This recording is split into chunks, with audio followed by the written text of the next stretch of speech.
શાક માર્કેટમાં ચોરીની ઘટના બની છે। આશ્ચર્યની વાત તો એ હતી કે આ ચોર મહિલા હતી। ડીસાના વિજય પટેલ શાકભાજી માર્કેટ યાર્ડમાં બંનેની ચોરીની ઘટના સીસીટીવીમાં કેદ થઈ છે।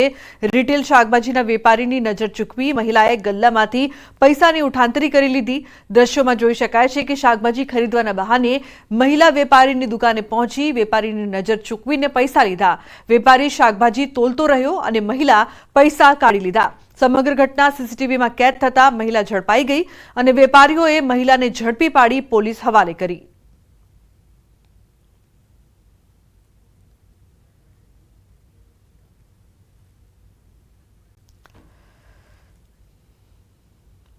તો રાજકોટ અગ્નિકાંડ બાદ સરકારે રાજ્યમાં ચાલતી રાઇડો અને મેળા બંધ કરાવ્યા છે। મેળા બંધ કરતા મેળા સંચાલકો તેમના પરિવાર તેમજ કારીગરોની હાલત કફોડી બની છે। તેમની રોજી રોટી પર ખરાબ અસર થઈ રહી છે। 2 મહિનાથી ધંધા રોજગાર બંધ છે। મેળા સંચાલકોએ કહ્યું કે મેળા માટે સરકારે બનાવેલ ગાઈડલાઈનનું પાલન કરવું અઘરું છે અને ટેમ્પરરી મેળા માટે શક્ય નથી। મેળા સંચાલકોએ ગાઈડલાઈનમાં છૂટછાટની માંગ કરી છે।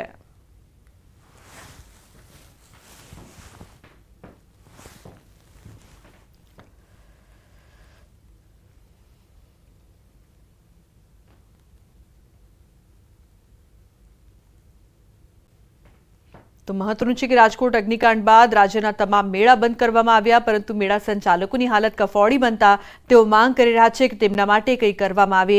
રોજી રોટી પર ખરાબ અસર થઈ રહી છે પરિવાર તેમજ કારીગરો માટે।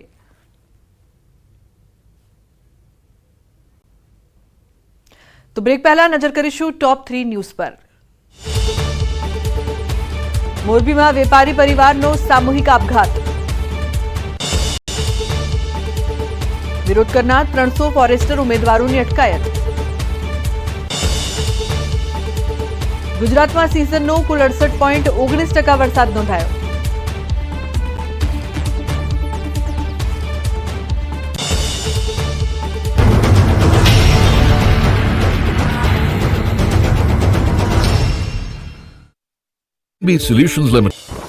નર્મદાના કરજણ ડેમમાં નવા નીરની આવક। ડેડિયાપાડા અને સાગબારામાં 6 ઇંચ વરસાદ પડતા ડેમના દરવાજા ખોલવામાં આવ્યા। 30,000 ક્યુસેક પાણી છોડાતા 9 ગામોને સાવચેત કરવામાં આવ્યા। એનડીઆરએફ એસડીઆરએફની ટીમ પણ નર્મદામાં સ્ટેન્ડ બાય રખાઈ। વરસાદી માહોલમાં સાબરકાંઠાના પોળો જંગલના ઝરણા જીવંત થયા। નદી પર આવેલ ચેકડેમ અને ધોધ જીવંત થતા નયનરમ્ય દ્રશ્યો સર્જાયા। પાણીના વહેણથી પ્રકૃતિ પ્રેમીઓમાં ખુશી। સાબરકાંઠાના પોળોના જંગલોમાં વરસાદે મહેર કરતા જળાશયો છલકાયા। પોળો, કાલીદેવી, ખેરવાડા, જેરવદરીના ચેકડેમના ધોધ જીવંત થતા પ્રકૃતિ સોળે કળાએ ખીલી ઉઠી। ચેકડેમ છલકાતા સ્થાનિકોમાં ખુશીનો માહોલ। આજે 4 જિલ્લામાં ઓરેન્જ એલર્ટ। બનાસકાંઠા, સાબરકાંઠા, નવસારી, વલસાડમાં અતિ ભારે વરસાદની આગાહી। દમણ અને દાદરાનગરમાં પણ વરસાદનું ઓરેન્જ એલર્ટ। માછીમારોને દરિયો ન ખેડવા અપાઈ સૂચના। અમદાવાદ સહિત 16 જિલ્લામાં વરસાદનું યલો એલર્ટ। ભાવનગર, દ્વારકા, કચ્છ, પાટણ, મહેસાણામાં મેઘરાજા કરશે જમાવટ। અરવલ્લી, ખેડા, આણંદ, વડોદરામાં પણ સારા વરસાદની આગાહી। નર્મદા, ભરૂચ, સુરત, ડાંગ અને તાપીમાં યલો એલર્ટ। અમદાવાદ અને ગાંધીનગરમાં પણ ગાજવીજ સાથે વરસાદની આગાહી। હવામાન નિષ્ણાંત અંબાલાલ પટેલનો મોટો ધડાકો। 11 ઓગસ્ટથી ગુજરાતમાં સિસ્ટમ થશે સક્રિય। 11 થી 14 ઓગસ્ટ મેઘરાજા ગુજરાતને ધમરોળશે। આહવા, ડાંગ, વલસાડના ભાગોમાં અતિભારે વરસાદની આગાહી। નર્મદા નદીના જળસ્તરમાં વધારો થવાની શક્યતા। મધ્યપ્રદેશના મંદસૌરમાં પાણીના ધસમસતા પ્રવાહમાં યુવક ફસાયો। પોલીસ અને એનડીઆરએફની ટીમે યુવકનું કર્યું દિલધડક રેસ્ક્યુ। પાણીના વહેણમાંથી યુવકને સહી સલામત બચાવી લેવામાં આવ્યો। નવસારીના વાંસદા તાલુકામાં કાવેરી નદી પાસે ફસાયેલા લોકોનું કરવામાં આવ્યું રેસ્ક્યુ। ભારે વરસાદની વચ્ચે જીવના જોખમે સતત 4 કલાક સુધી હેમખેમ રેસ્ક્યુ કરીને સલામત સ્થળ પર ખસેડવામાં આવ્યા। વાંસદા પોલીસની ટીમે તમામનો જીવ બચાવ્યો। મધ્યપ્રદેશમાં ગોપદ નદી બની ગાંડીતુર। સિંગરૌલી મુખ્ય માર્ગ ઉપર વાહન વ્યવહાર ખોરવાયો। ગોપદ નદી તોફાની બનતા નીચાણવાળા વિસ્તારોને આપવામાં આવ્યું એલર્ટ। રાજસ્થાનની નિર્જન નદીમાં ટ્રેક્ટરની ટ્રોલી સાથે 2 લોકો તણાયા। પાણીના ધસમસતા પ્રવાહમાં એક થાંભલો બન્યો તારણહાર। સ્થાનિકોએ બંને લોકોનું કર્યું રેસ્ક્યુ। તણાયેલા ટ્રેક્ટરને જેસીબીની મદદથી બહાર કઢાયું। સતત ભારે વરસાદના કારણે મધ્યપ્રદેશના ખરગોન જિલ્લામાં સ્થિતિ વિકટ। ભરાયેલા પાણીમાં લોકો અંતિમ યાત્રા કાઢવા મજબૂર। પાણીમાં અંતિમ યાત્રાનો વિડીયો થયો સોશિયલ મીડિયા પર વાયરલ। उत्तराखंडના ગંગોત્રી ધામમાં આવેલી ભાગીરથી નદીમાં પૂરની સ્થિતિ 17 કરોડ રૂપિયાના ખર્ચે બનાવેલા ઘાટ સંપૂર્ણપણે ક્ષતિગ્રસ્ત। નદી નજીક આવેલા મકાનો પણ ભયજનક સ્થિતિમાં જોવા મળ્યા. આસામના ગુવાહાટીમાં મેઘરાજાએ કરી જમાવટ. ધોધમાર વરસાદ થતાં અનેક વિસ્તારોમાં પાણી ભરાયા.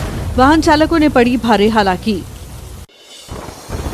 મહારાષ્ટ્રના પુણેમાં મુશળધાર વરસાદ. ખડકવાસલા મુળશી ડેમ થયું ઓવરફ્લો. ખડકવાસલા ડેમમાંથી ભારે પ્રમાણમાં છોડાયું પાણી. નીચાણવાળા વિસ્તારો પૂરની ઝપેટમાં. ભારે વરસાદના પગલે મહારાષ્ટ્રના પુણે શહેરના હાલ થયા બેહાલ. પૂરના આકાશી દ્રશ્યો આવ્યા સામે. શહેરમાં ચારેકોર જોવા મળ્યું.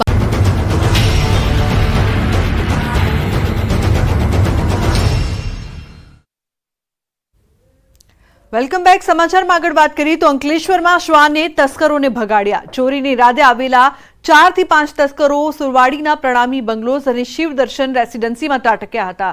પરંતુ અચાનક શ્વાન દ્વારા ભસવાનું શરૂ કરતા તસ્કરોને ડર લાગ્યો. ક્યાંક લોકો જાગી જશે તો જોવા જેવી થશે તેવા ડરથી તસ્કરોએ ચોરી કરવાનું પડતું મૂક્યું. તસ્કરો પોતાનો જીવ બચાવીને ઊભી પૂંછડીએ ભાગ્યા. આ સમગ્ર ઘટના સીસીટીવીમાં કેદ થઈ છે. તો તસ્કરોનો પ્લાન ફેલ થઈ ગયો. જે પ્રકારની આ સમગ્ર ઘટના બની છે તે સીસીટીવીમાં કેદ થઈ. ચોરી કરવા માટે 4 થી 5 તસ્કરો બંગલામાં પ્રવેશ્યા હતા.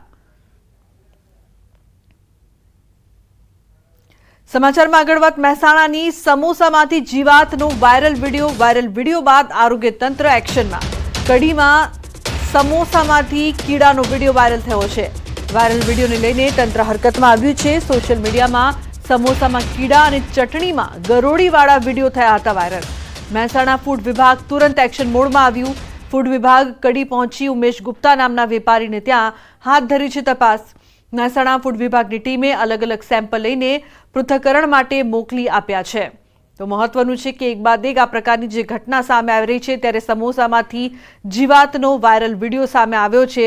ચટણીમાંથી ગરોળી નીકળી ત્યારે વાયરલ વિડીયો બાદ આરોગ્ય તંત્ર એક્શનમાં. કેતન પટેલ જોડાય છે ફોન લાઈન પર વધુ માહિતી આપવા માટે.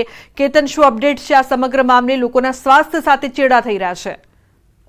જણાવી દઉં કે કડીમાં સમોસામાં કીડાના વાયરલ વિડીયો હાલમાં સામે આવે છે, જેને લઈ તંત્ર હાલ છે તે હરકતમાં આવી છે. સોશિયલ મીડિયામાં હાલમાં સમોસામાં કીડા અને ચટણીમાં ગરોળી હોય તેવા વિડીયો હાલમાં સોશિયલ મીડિયામાં વાયરલ થયા છે, જેને લઈ મહેસાણા ફૂડ વિભાગ એક્શનમાં આવી છે. તેમના દ્વારા ફૂડ વિભાગ જે હોય છે તે કડીના ઉમેશ ગુપ્તા નામના જે વેપારી હોય છે ત્યાં પહોંચી છે અને કાર્યવાહી હાથ ધરી છે. જી બિલકુલ કેતન, આભાર સમગ્ર માહિતી બદલ. તો હાલ કાર્યવાહી હાથ ધરાઈ છે. તો દાહોદ જિલ્લામાં ખાનગી વાહન ચાલકો બેફામ બન્યા છે. લીંબડીમાં ચાલકોએ ટ્રાફિકના નિયમોનું ઉલ્લંઘન કરી રહ્યા છે. લિમિટ કરતા વધુ પેસેન્જરોને ભરીને મુસાફરીને જોખમી સવારી કરાવી રહ્યા છે. લીંબડીમાં મોતની સવારી કરવા વિદ્યાર્થીઓ મજબૂર બન્યા છે. છકડાની બંને બાજુ વિદ્યાર્થીઓ લટકીને મુસાફરી કરી રહ્યા હોવાનો વિડીયો વાયરલ થયો છે. ખાનગી વાહન ચાલકો વિદ્યાર્થીઓના જીવન સાથે ખેલવાડ કરી રહ્યા છે. તંત્રને જાણે પગારથી જ મતલબ હોય તેમ કોઈ કાર્યવાહી કરવામાં નથી આવતી. કોઈ દુર્ઘટના સર્જાશે તો તેની પાછળ જવાબદાર કોણ? તંત્રના વિદ્યાર્થીઓની સલામતીના દાવા પોકળ સાબિત થઈ રહ્યા છે. બેદરકાર અધિકારીઓ સામે ક્યારે કાર્યવાહી થશે?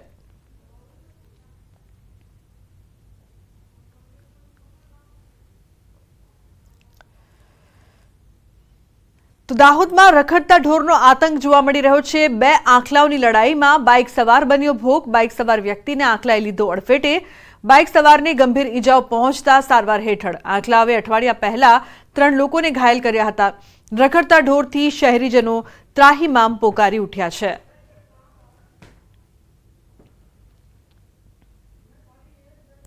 તો આ તરફ સાણંદમાં રખડતા ઢોરનો આતંક જોવા મળી રહ્યો છે. રસ્તા પર ઠેર ઠેર રખડતા પશુઓએ અડીંગો જમાવી રાખ્યો છે. ઢોરના ત્રાસથી વાહન ચાલકો હેરાન પરેશાન છે. માત્ર દિવસે જ નહીં, રાત્રે પણ રસ્તાને રખડતા ઢોર બાનમાં લઈ લે છે. દિવસ રાત રોડ રસ્તા પર રખડતા પશુના કારણે લોકોને અકસ્માત થવાની ભીતિ સર્જાઈ રહી છે. સ્થાનિક વહીવટી તંત્ર ઘોર નિંદ્રામાં હોય તેવું લાગી રહ્યું છે. રખડતા પશુ બાબતે કડક કાર્યવાહી થાય એવી લોક માંગ ઉઠી છે.